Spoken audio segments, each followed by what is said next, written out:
so I am going to be picking up where I left off. I know the book has gotten super amazing. We are so close to the end. I mean, look, that's it. That's all there is for this book. Which is going to lead us to the question of, are you guys going to want me to read the novella that I believe it came out right after this one? It's like background on number 6 and kind of her story before you meet her here. Or if you don't want to go that route, then we go straight into the second book, which is called The Power of Six. Yes. So anyway, let me know in the comments below. And my brother recently told me about, I'm always like, make sure you subscribe to the channel. But he also told me that I have to start asking everybody to start liking the videos as well. Being new to YouTube and all. So anyway, I guess that's a thing I need to start asking. So if you like this video, please push the like button. Make sure you're subscribed. Make sure you're subscribing and hitting those little bell notifications so that way you can get, all my great videos. Okay, so I think I've talked long enough. So without further ado, I'm reading I Am Number 4 by Pittacus Lore. We'll be starting on chapter 31. Okay. Chapter 31. Another roar cuts through the night air. Through the walls of the school, a roar that makes my blood turn cold. The ground begins to rumble under the footsteps of the beast that must now be on the loose. I shake my head. I saw firsthand how big they were during the flashbacks of the war on Lorien. For your friend's sake, and ours, Six says, we better get the hell out of this school while there's still time. They'll destroy the entire building trying to get to us. We nod to one another. Our only hope is to get to the woods, Henry says. Whatever that thing is, we might be able to escape it if we can stay invisible. Six nods. Just keep a hold of my hands. Needing no other motivation than that, Henry and I each take a hand. As quietly as we can, Henry says. The hallway is dark and silent. We walk with a quiet urgency, moving as swiftly as we can while making little noise. Another roar, and in the middle of it, another roar begins. We stop. Not one beast, but 2. We continue on and enter the gymnasium. No sign of the scouts. When we reach the very center of the court, Henry stops. I look over, but can't see him. Why are we stopped? I whisper. Shh, he says. Listen. I strain to listen, but hear nothing aside from the steady hum of blood filling my ears. The beasts have stopped moving, Henry says. So what? Shh, he says. There's something else out here. And then I hear it too. Slight, high-pitched yipping sounds as though coming from small animals. The sounds are muffled, though obviously growing louder. What the hell? I ask. Something begins banging at the stage hatch. The hatch we are hoping to escape through. Turn on your lights, he says. I let go of Six's hand, snap them on, and aim them towards the stage. Henry looks down the end of the shotgun barrel. The hatch bounces up, as though something is trying to force itself through, but lacks the strength to do so. The weasels, I think. The stout-bodied little creatures that the guys in Athens were terrified of. One of them hits the hatch so hard that it breaks away from the stage and rattles across the floor. So much for thinking they lacked strength. 2 of them come bursting forth, and upon catching sight of us, come racing our way so swiftly that I can hardly make them out. Henry stands watching with the gun aimed, an amused grin on his face. Their paths diverge and both leap from about 20 feet away, one jumping at Henry, the other coming at me. Henry fires once, and the weasel explodes and covers him with its blood and guts. And just as I'm about to rip apart the second, with telekinesis, it is snatched out of midair by Six's unseen hand and spiked to the ground like a football, killing it instantly. Henry cocks the shotgun. Well, that wasn't so bad, he says, and before I can respond, the entire wall along the stage is smashed in by the fist of a beast. It draws back and punches again, smashing the stage to smithereens and exposing the night sky. The impact pushes both Henry and me backwards. Run! Henry yells, and he immediately unloads every shell in the shotgun into the beast. They have no effect upon it. The beast leans forward and roars so loudly that I feel my clothes flutter. A hand reaches out and grabs hold of me, turning me invisible. The beast charges ahead, moving straight for Henry, and I'm gripped with terror at what it might do. "No!" I scream. "To Henry! Get to Henry!" I twist under Six's grip, finally grabbing hold of her and pushing her away. I become visible. She stays hidden. The beast surges towards Henry, who stands firm and watches it come. Out of bullets, out of options. "Get to him!" I scream again. "Get him, Six!" "Go to the woods!" she yells back. All I can do is watch.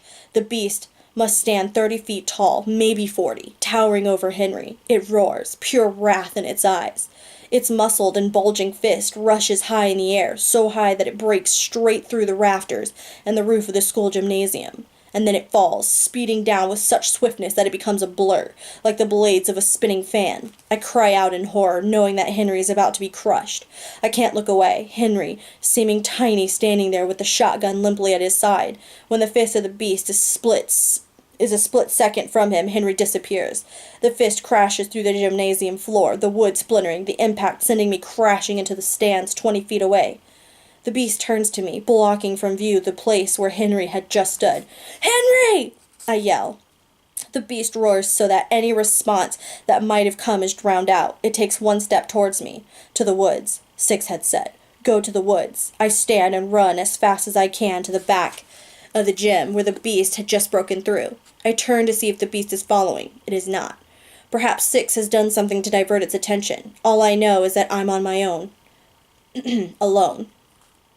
I leap over the pile of rubble and sprint away from the school, running as hard as I can for the woods. The shadows swarm around me, following like villainous wraiths. I know that I cannot run them. The beast roars and I hear another wall crumble. I reach the trees and the swarming shadows seem to have disappeared. I stop and listen. The trees sway under a light breeze. There's wind here. I have escaped whatever dome the Mogadorians have created. Something warm collects at the waistband of my pants. The cut I suffered at Mark James's has reopened on my back.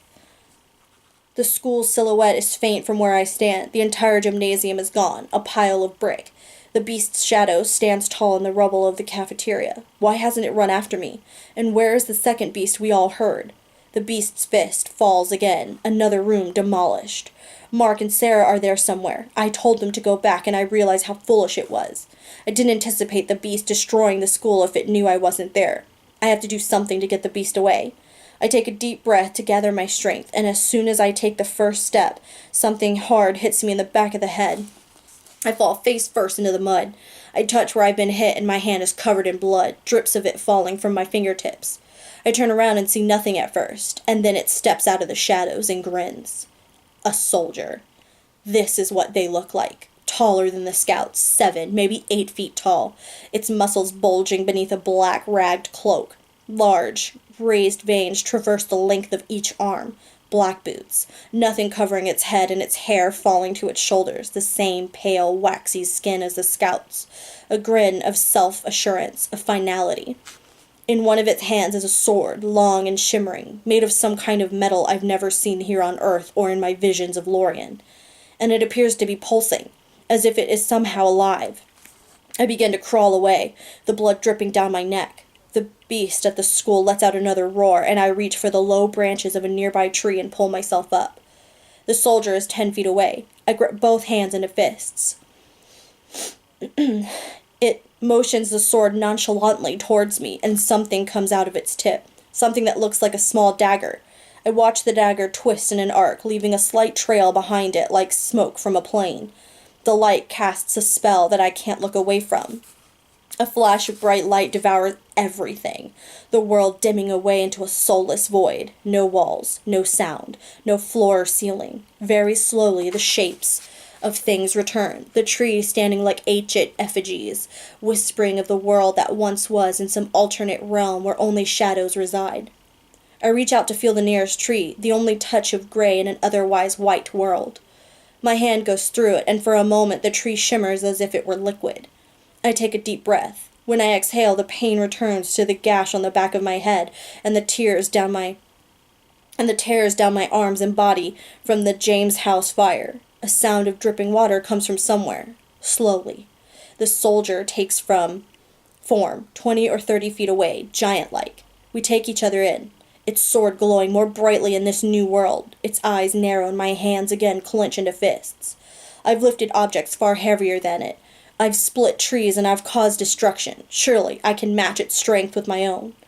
I push everything that I feel into the core of my being, everything that I am and everything that I will be, until I feel as though I'm about to burst.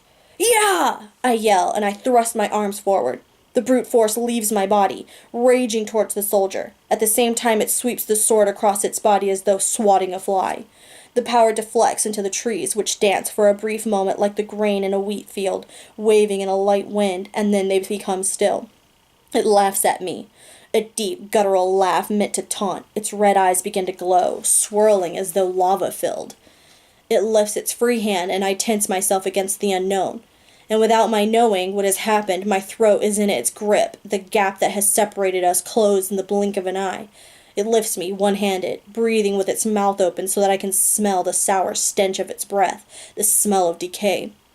I thrash, try to pry its fingers from around my throat, but they are like iron, and then it throws me. I land on my back 40 feet away. I stand, and it charges, swinging the sword at my head, which I duck and counter by pushing it as hard as I can. It stumbles back but stays standing. I try to lift it with telekinesis, but nothing happens. In this alternate world, my powers are dimmed, almost ineffectual. The Mogadorian has the advantage here. It smiles at my futility and raises the sword with both hands. The sword comes alive, turning from shimmering silver into ice blue.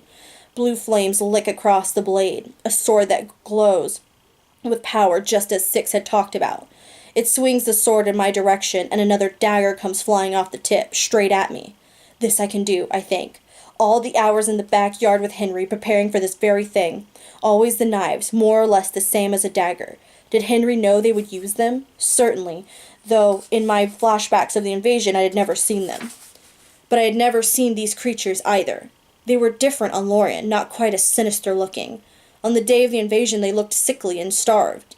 Is it Earth's fault for this convalescence? Have the resources here caused them to grow stronger and healthier? Their dagger literally screams as it rages towards me. It grows and becomes consumed in flames.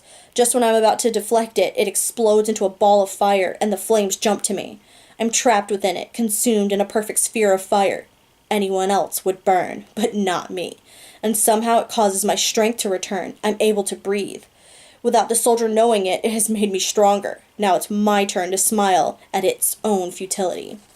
"Is this all you've got?" I yell. Its face turns into rage. It defiantly reaches one hand over its shoulder and returns with a cannon-like gun that begins conforming to its body, the gun wrapping around its forearm, its arm and the gun becoming one and the same. I pulled the knife from my back pocket, the knife that I grabbed from home before returning to school, small, ineffectual, but better than nothing. I open the blade and charge. The ball of fire charges with me. The soldier squares its body and brings down its sword with force. I deflect it with the pocket knife, but the weight of the sword snaps the blade in two. I drop the remaining pieces and swing as hard as I can. My fist slams into the soldier's gut. It doubles over but comes right back up and swings the sword again. I duck beneath the blade at the last second. It singes the hair on top of my head. Right behind the sword comes the cannon. No time to react. It hits me in the shoulder and I grunt and fall backwards. The soldier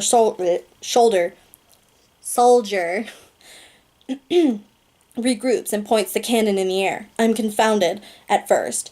The gray from the trees is being pulled away and sucked into the gun. Then I understand. The gun. It needs to be charged before it can be fired. It needs to steal Earth's essence in order to be used. The gray in the trees isn't shadows. The gray is the life of the trees at its most elemental level. And now those lives are being stolen, consumed by the Mogadorians, a race of aliens that depleted their planet's resources in the quest for advancement, now doing the same thing here.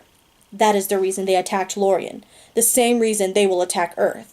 One by one the trees fall and crumble into heaps of ash. The gun glows brighter and brighter, so bright that it hurts the eyes to look at. No time to spare. I charge. It keeps the gun pointed at the sky and swings the sword. I duck and plow straight into it. Its body tenses and it writhes in agony. The fire surrounding me burns it where it stands, but I've left myself open. It swings the blade feebly, not enough to cut me, but there is nothing I can do to prevent its fall. It hits me. and my body is hurled backwards 50 feet as though I've been struck by a bolt of lightning. I lie there, my body shaking with post-electrocution tremors. I lift my head. 30 piles of ash from the fallen trees surround us. How many times will that allow him to fire? A slight wind kicks up, and the ash begins filtering across the empty space between us. The moon returns. This world to which it has brought me is beginning to fail. It knows it. The gun is ready. I wrestle myself up from the ground, sitting a couple feet away. Still glowing is one of the daggers it fired at me. I pick it up. It lowers the cannon and aims. The white surrounding us is beginning to dim, color returning. And then the cannon fires, a bright flash of light containing the ghoulish forms of everyone I have ever known.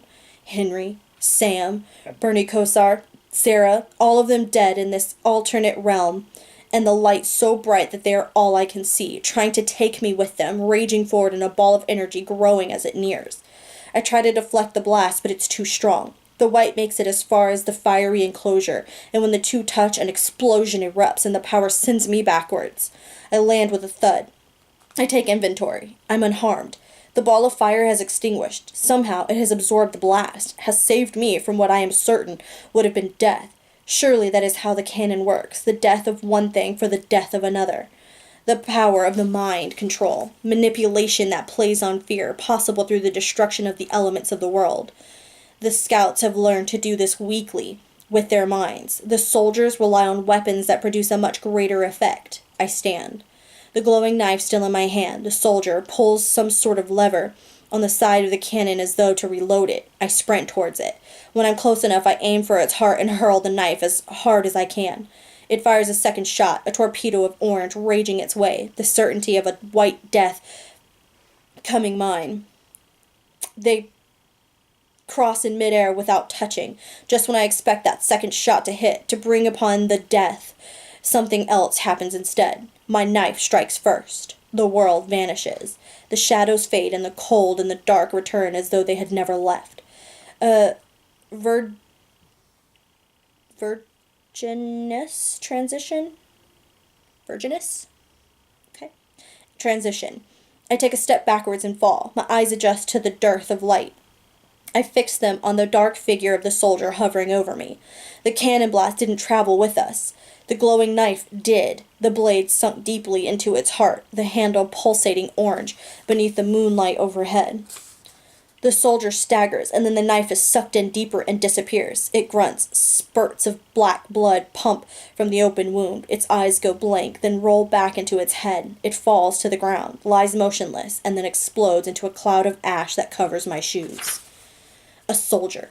I've killed my first. May it not be the last. Something about being in the alternate realm has weakened me. I place my hand on a nearby tree to steady myself and catch my breath. Only the tree is no longer there. I look around. All the trees surrounding us have collapsed into heaps of ash just as they did in the other realm, just as the Mogadorians do when they die. I hear the roar of the beast, and I look up to see how much of the school is left standing. But instead of the school, there is something else, 15 feet away, standing tall with a sword in one hand and a similar-looking cannon in the other. The cannon is aimed right at my heart, a cannon that has already been charged, glowing with power. Another soldier. I don't think I have the strength to fight this one as I did the last. There's nothing I can throw, and the gap between us is too great to charge before it fires, and then its arm twitches, and the sound of a gunshot rings through the air. My body instinctively jerks, expecting the cannon to rip me in half. But I'm fine, unharmed. I look up, confused, and there, in the soldier's forehead, is a hole the size of a quarter spurting its hideous blood. Then it drops and disintegrates. "That's for my dad," I hear behind me. I turn. Sam, holding a silver pistol in his right hand. I smile at him. He lowers the gun. "They passed right through the center of town," he says. "I knew it was them as soon as I saw the trailer." I try to catch my breath, staring in awe at Sam's figure. Just moments before, in the first soldier's blast, he was a decaying corpse sprung from hell to take me away, and now he just saved me. "You okay?" he asks. I nod. "Where did you just come from?" "I followed them in my dad's truck after they passed my house. I pulled in 15 minutes ago and got swarmed by the ones that were already here, so I left and parked in a field a mile away and walked through the woods." The second set of lights we had seen from the window of the school came from Sam's truck. I open my mouth to respond, but a clap of thunder shakes the sky. Another storm begins to brew, and relief courses through me that 6 is still alive. A bolt of lightning cuts the sky, and clouds begin rushing in from all directions. Being pulled together into one giant mass, an even greater darkness falls, followed by a rain so heavy that I have to squint to see Sam 5 feet away from me. The school is blotted out. But then a great bolt of lightning strikes, and everything brightens for a split second, and I see that the beast has been hit. An agonizing roar follows. "I have to get to the school," I yell. "Mark and Sarah are somewhere inside." "If you're going, then I'm going," he yells back over the rubble of the storm. We take no more than 5 steps before the wind comes howling, pushing us back, torrential rain stinging our faces. We're soaked, shivering, and cold. But if I'm shivering, then I know I'm alive. Sam drops to a knee, then lies on his stomach to keep from being blown backwards. I do the same. Through squinted eyes, I look into the clouds, heavy, dark, ominous, swirling in small, concentric circles, and in the center I'm trying mightily to reach, a face begins to form. It's an old, weathered face, bearded, tranquil-looking as though it sleeps, a face that looks older than Earth itself. The clouds begin to lower, slowly nearing the surface and consuming everything darkening, a dark so deep and impenetrable that it's hard to imagine that somewhere, anywhere, a sun still exists. Another roar, a roar of anger and doom. I try to stand but am quickly knocked back down, the wind too great. The face, it's coming alive, an awakening. The eyes opening, the face upturned into a grimace. Is this 6's creation? The face becomes the look of rage itself, a look of revenge, coming down fast. Everything seems to hang in the balance. And then the mouth opens, hungry, its lips curling to show teeth and its eyes squinted in what can only be described as pure malice, a complete and utter wrath. And then the face touches down and a sonic blast shakes the ground, an explosion reaching out over the school, everything illuminated in red, orange, and yellow. I'm thrust backwards, trees break in half, the ground rumbles. I land with a thud, branches and mud falling atop me. My ears ring as they've never rung before, a boom so loud that it must have been heard 50 miles away, and then the rain stops and everything falls silent. I lie in the mud, listening to the beat of my heart. The clouds clear away, revealing a hanging moon. Not a single gust of wind. I look around but don't see Sam. I yell for him but get no response. I yearn to hear something. Anything. Another roar. Henry's shotgun. But there is nothing. I pull myself up off the forest floor, wipe away the mud and the twigs as best as I can. I exit the woods for the second time. The stars have reappeared, a million of them twinkling high in the night sky. Is it over? Have we won? Or is it just a lull in the action? The school, I think. I gotta get to the school. I take one step forward, and that's when I hear it. Another roar, coming from within the woods behind me. Sound returns. 3 successive gunshots ring through the night, echoing so that I have no idea from which direction they came from. I hope that with everything inside of me, that they are from Henry's shotgun, that he is still alive, still fighting. The ground begins to shake. The beast is on the run. Coming for me, no mistaking it now, the trees broken and uprooted behind me. They don't seem to slow it down at all. Is this one even bigger than the other? I don't care to find out. I take off running for the school, but then realize that's the absolute worst place I can go. Sarah and Mark are still there, still hiding, or at least I hope they are. Everything returns to the way it was before the storm, the shadows following, looming, scouts, soldiers. I veer to the right and sprint along the tree-lined paths that lead to the football field. The beast hot on my trail. Can I really expect to outrun it? If I can make it to the woods beyond the field, maybe I can. I know those woods, the woods that lead to our house. Within them, I'll have the home field advantage. I look around and see the figures of the Mogadorians in the schoolyard. There are too many of them. We're greatly outnumbered. Did we ever really believe we could win? A dagger flies by me, a flash of red missing my face by mere inches. It sticks into the trunk of a tree beside me, and the tree ignites in flame. Another roar. The beast is keeping pace. Which of us has the greater endurance? I enter the stadium, sprint straight across the 50-yard line, and pass through the visiting team's side. Another knife whizzes by, a blue one this time. The woods are near, and when I finally sprint into them, a smile forms on my face. I've led it away from the others. If everyone else is safe, then I've done my job. Just when a sense of triumph blooms within me, the third dagger strikes. I cry out, fall face first into the mud. I can feel the dagger between my shoulder blades, a pain so sharp that it paralyzes me. I try to reach to pull it free, but it's up too high. It feels as though it's moving, digging itself deeper, the pain spreading as if I've been poisoned, on my stomach in agony. I can't pull it free with telekinesis, my power somehow failing me. I begin dragging myself forward. One of the soldiers, or maybe it's a scout, I can't tell which, places a foot on my back, reaches down and pulls the knife free. I grunt. The knife is gone, but the pain stays. It takes its foot off of me, but I can still feel its presence, and I wrestle myself onto my back to face it. Another soldier, standing tall and smiling with hatred. The same look as the one before, the same type of sword. The dagger that was in my back twists in its grip. That is what I felt, the blade turning while embedded in my flesh. I lift a hand towards the soldier to move it, but I know it's in vain. I can't focus, everything blurry. The soldier raises its sword in the air. The blade tastes death, starts glowing in the night sky behind it. I'm gone, I think. Nothing I can do. I look into its eyes, 10 years on the run, and this is how easily it ends, how quietly. But behind it lurks something else, something far more menacing than a million soldiers with a million swords. Teeth every bit as long as the soldier is tall, teeth glowing white in a mouth too small to hold them. The beast with its evil eyes hovering over us. A sharp intake of breath catches in my throat, and my eyes open wide in terror. It'll take us both out, I think. The soldier is oblivious. It tenses and grimaces at me, and starts to bring the sword down to split me in two. But it's too slow, and the beast strikes first, its jaws clamping down like a bear trap. The bite doesn't stop until the beast's teeth come together, the soldier's body cut cleanly in half just below the hips, leaving nothing behind but two stumps still standing. The beast chews twice and swallows. The soldier's legs fall hollowly to the ground, one dropping to the right, the other to the left, and quickly disintegrate. It takes every ounce of strength I have to reach out and grab the dagger that has fallen at my feet. I tuck it into the waistband of my jeans and begin crawling away. I feel the beast hovering over me, feel its breath upon the nape of my neck, the smell of death and rotting meat. I enter a small clearing. I expect the beast's wrath to fall any second, expect its teeth and claws to rip me to shreds. I pull myself forward until I can go no more, my back against an oak tree. The beast stands in the very center of the clearing, 30 feet away from me. I look at it fully for the first time, a looming figure, hazy in the dark and cold of night.